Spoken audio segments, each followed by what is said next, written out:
उत्तर प्रदेश में राज्यसभा चुनाव के बीच विवाद गरमाया हुआ है। समाजवादी पार्टी में भगदड़ जैसी स्थिति है।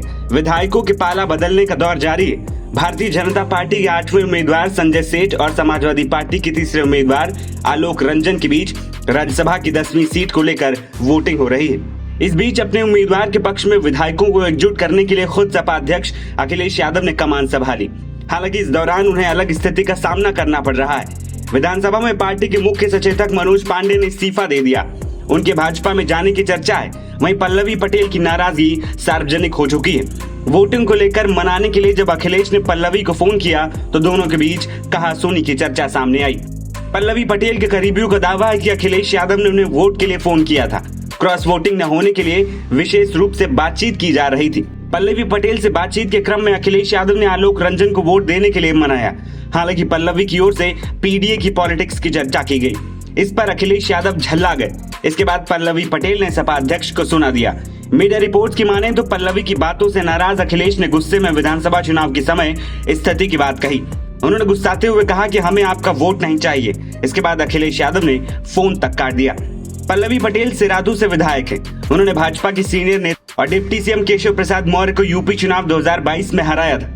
अपना दल खमेरावादी की नेता पल्लवी पटेल को अखिलेश यादव ने सपा के टिकट पर चुनावी मैदान में उतारा था।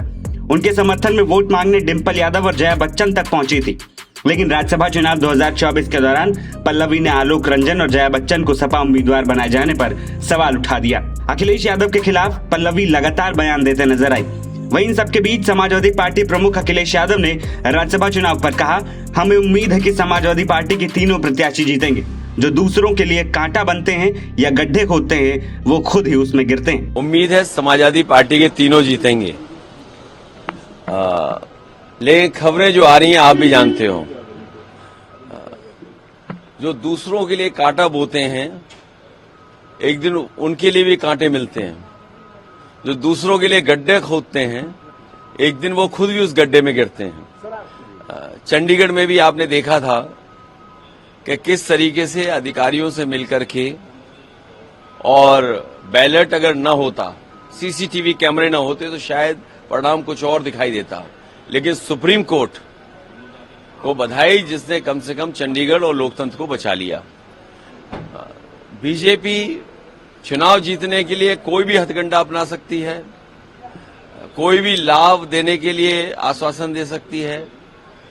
बीजेपी है, जीतने के लिए सब कुछ करेगी। सर, क्या आपके कुछ विधायक बीजेपी के भी संपर्क में हैं? ऐसे वो जो लाभ पाने वाले चले जाएंगे, जिनको लाभ मिलना होगा कुछ, वो जरूर चले जाएंगे। या जिनको बहुत वादा किया होगा कि आपको चुनाव में ये कर दिया जाएगा, ये मिल जाएगा, वो चले जाएंगे। उधर राज्यसभा चुनाव में क्रॉस वोटिंग की अटकलों पर समाजवादी पार्टी महासचिव शिवपाल यादव ने भी बयान दिया। उन्होंने कहा कि वो लोग समाजवादी पार्टी के चुनाव चिन्ह पर जीते हैं। अगर ऐसा होता है तो आगे हमें भी देखना होगा। बीजेपी ने लोकतंत्र के मूल्यों को खत्म कर दिया है। सर, आज मतदान होगा तो कुछ लोग कह रहे हैं कि हम लोग क्रॉस वोट की खबर आ रही है, उसमें क्या कहेंगे सर?